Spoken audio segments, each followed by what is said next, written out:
welcome. You are listening to Ball Hogs Radio, coming live every Tuesday night. You can catch us from 7 to 9. We're broadcasting from the Soldier Fit Studios, and as always, brought to you by Buffalo Wild Wings, the proud sponsor of the Ball Hogs Radio Network. Make sure you check out any of the 11 locations in and out of the Maryland area. My favorite, Old Bay Wings, is a must-have. Boneless. Oh, you're a boneless? Boneless. Just give me some traditional I don't wings. like to work. I don't like to work for my food. Well, fair enough. Get more wings. That's why I hate crab. I think I'm the only Marylander that hates crabs because I don't like to do the digging in the. I'm actually craving crabs and already. I had a conversation about a crab feast today. I bite my fingernails, so every time I get it starts to sting. It's the worst. Yeah. So we got a full studio, and we got Wilkes as always to my left. What up? Kevin Eaton Hey now. and MJ behind the boards. Yes, sir. We are the Ball Hogs. Every Tuesday night you can catch us. We appreciate you tuning in. Gentlemen, it's draft week. Does it feel like that, though? It does not. I'm glad you reminded me when you emailed me about what we were talking about this week. Yeah. It's different. It's different. This year is different, and But I I'll tell you don't what. know why. I mean, there's a variety of reasons why. Agreed, but I will say I don't believe, and there's no way to know this for sure. I don't believe it's just because the Redskins don't have a first-round pick. I just think there's just less of a buzz. There's less of the fancy names, the exciting players, things like that coming out. A little bit of that, and a little bit when you don't, for the Redskins, when you don't need like a star position, the drafts always don't seem as interesting. It's a good thing we don't need a star position because that's not what's being drafted this year. Which is true. So as far as the drafts go, it works out. But when you don't need like a quarterback, or you don't really need a running back or like a wide receiver, one of those positions like that. Like if you're in the draft and you're going to take a guard, you're just kind of like you say that, but remember we drafted LaRon Landry, we drafted Sean Taylor, both top 10. And those drafts were exciting, and those were safeties. And what are we in the need for now? A safety. So we have the worst safeties in the league. So is it because of the fact we don't have a 5 or a 6 like we did when we drafted those guys that is decreasing the excitement? Because maybe some of it, sure. Maybe some of it. Well, when you don't draft to, first pick is 51 in the second round. It's a lot. It is a lot. I mean, 51 in a mediocre draft. Yeah. Well, for us it benefits. Because the positions we do need, it's deep.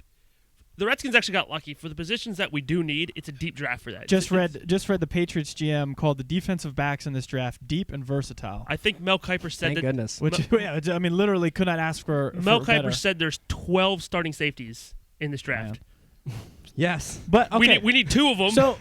So looking at the first round, and all we could go off of. Does that mean, though, that there's 12 safeties in the draft that are better than what's on the current Redskins roster? I mean, because if you say we don't have a starting safety and there's 12 in the draft, that's clear.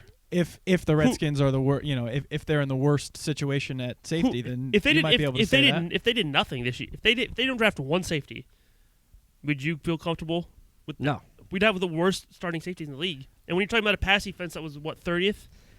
That is why we're going to talk more about the Redskins draft. It's a guy like D'Angelo later, Hall, but safety. That's why I'm concerned about just drafting the best position available or the best player available. I know that's your that's your theory to the draft. NBA.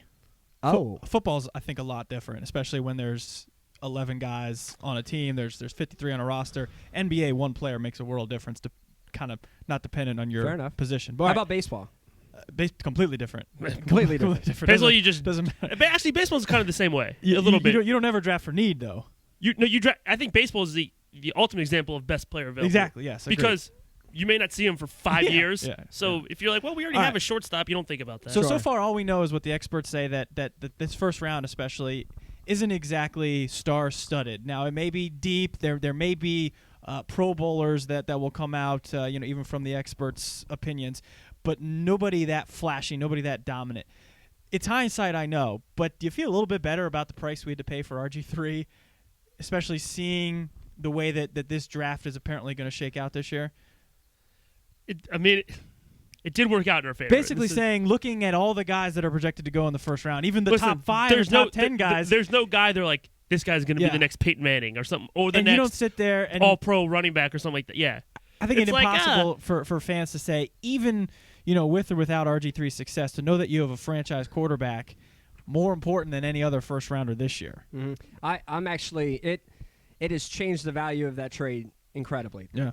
Besides what RG3 already did with changing the value of the trade by being agreed. amazing. Okay. Yeah.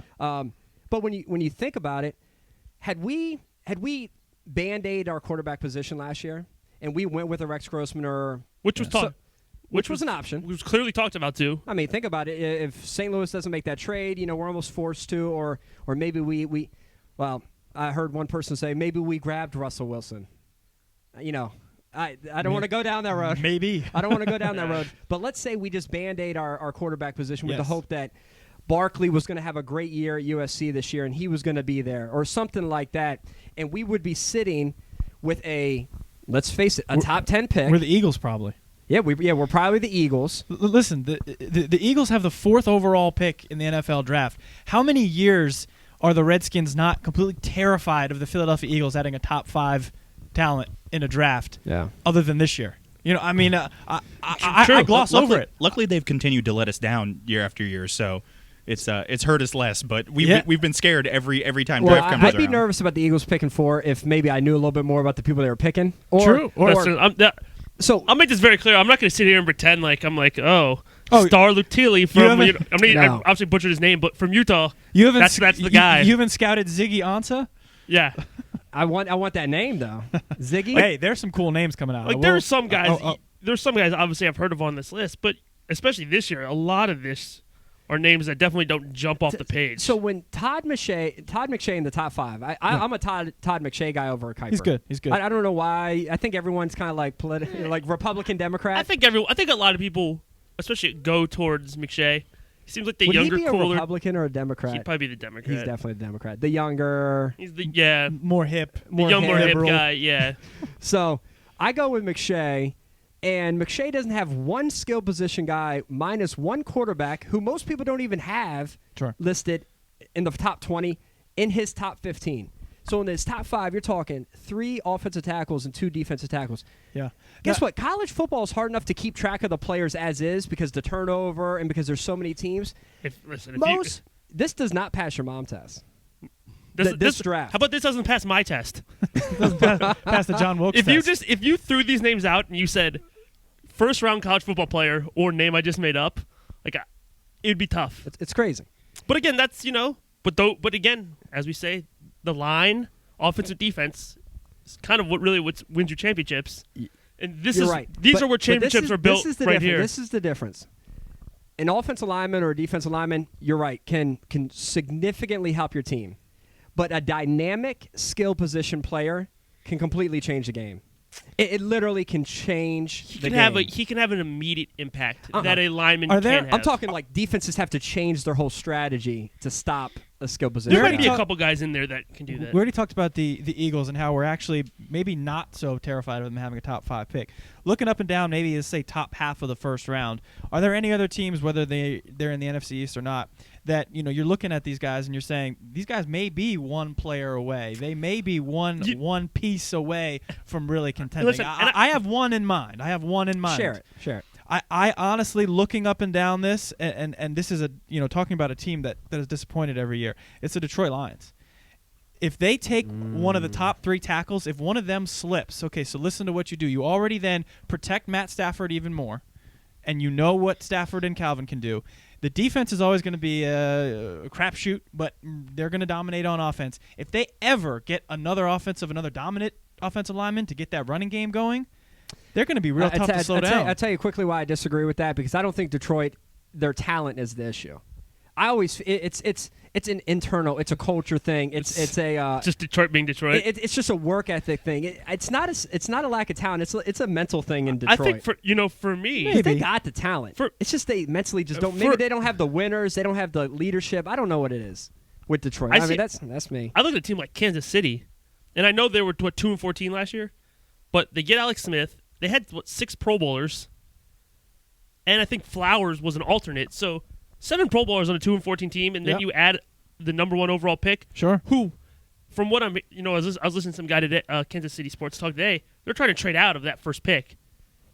If you trade out that first pick for Clowney, just for next year's first pick. Well, if you trade out of that first pick, maybe get one a little bit later in the first, and then you get that second back that you gave up for Alex Smith. Bradley, you joke about that, but I want to ask this real quick. Would any of these teams literally say, sort of pass on it. I know there are some rules with baseball where if you draft a guy and don't sign him, you get the same pick again next year. If the Chiefs said, you know what, we good, we'll pass on the first round pick this year, guaranteeing themselves the number 1 pick next year because they. You could just say guarantee guarantee themselves Clowney next year. Would they? Of course. Would they do it? I think they would. I think they would too. I think they would too. I'd do it. I think also because they got the new coach in. Yeah. So they know this first year could be a little bit of like. gonna be an rocky adjustment already. I mean, what's a period. left tackle gonna do? Wow. Now, this is my theory to get me more excited because we were talking about this in our pre-show and gauging our excitement level. What if the NCAA got together with like Kuiper and McShay in advance of the season and they said, listen, who are you guys going to promote? Who on your board is going to be the guys that are going to be sitting in the green room as it stands today? And they better promote the players that are going to be the projected top 15 picks. I know things change throughout the course of the season, but this is what I'm going with it. When down Times Square, when they have the bust of the draft picks and all those faces are on it, none of those faces were on any of the commercials promoting college football this season. We're talking a completely different group of players.